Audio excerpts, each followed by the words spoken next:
अॼु असांजे लाइ ख़ुशीअ जो ॾींहुं आहे। असांजे टीचर्स क्लब गंबर जे दोस्त साईं मंज़ूर गुलाल जो जनमु ॾींहुं बि आहे ऐं ताज़ो ई संदसि 20 ग्रेड में तरक़ी बि थी आहे।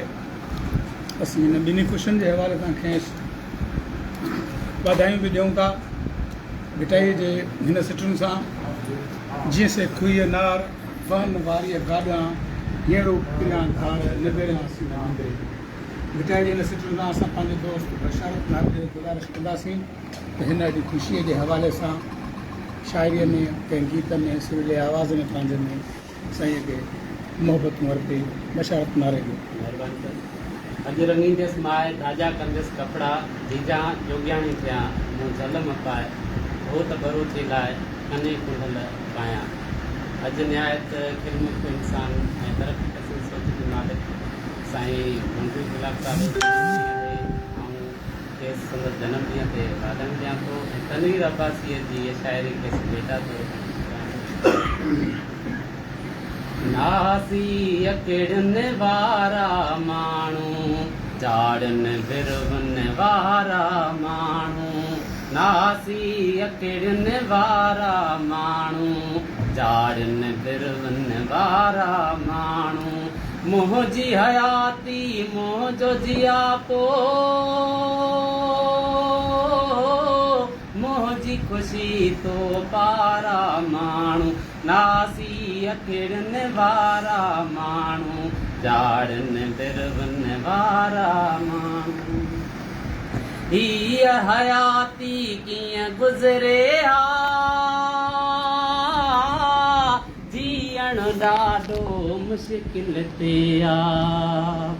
हीअ हयाती कीअं गुज़रे हा जीअण ॾाढो मुश्किल ते आ। जे न मिलनि हा हिन दुनिया में जे न मिलनि हा हिन दुनिया में तो पारा के प्यारा माण्हू। नासी अकेड़नि वारा माण्हू झाड़नि बिरवनि वारा माण्हू। नासी अकेड़नि वारा माण्हू झाड़नि बिरवनि वारा माण्हू। माण्हू माण्हुनि जहिड़ा पर के केले कहिड़ा केले कहिड़ा। माण्हू माण्हुनि जहिड़ा पर के केले कहिड़ा केले कहिड़ा। मुखड़नि जहिड़ा माखीअ जहिड़ा मुखड़नि जहिड़ा माखीअ जहिड़ा।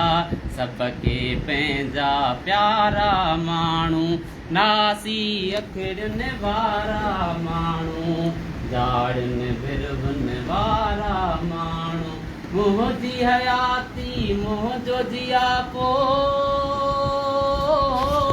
मुंहिंजी ख़ुशी तो पारा माण्हू। नासी अखड़नि वारा माण्हू झाड़नि बिरवनि वारा माण्हू। तुंहिंजे टहकनि जे टिड़ंदड़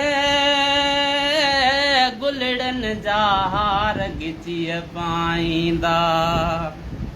तुंहिंजे टहकनि जे टिड़ंदड़ गुलड़नि जा हार गिचीअ पाईंदा। जे दुनिया खां हाराए जे दुनिया खां हाराए ईंदा तो वटि दुखियारा माण्हू। नासी अकेड़नि वारा माण्हू झाड़नि बिरवनि वारा माण्हू। मुंहिंजी हयाती मुंहिंजो जियापो मुंहिंजी ख़ुशी तो पारा। वाह वाह वाह वाह वाह।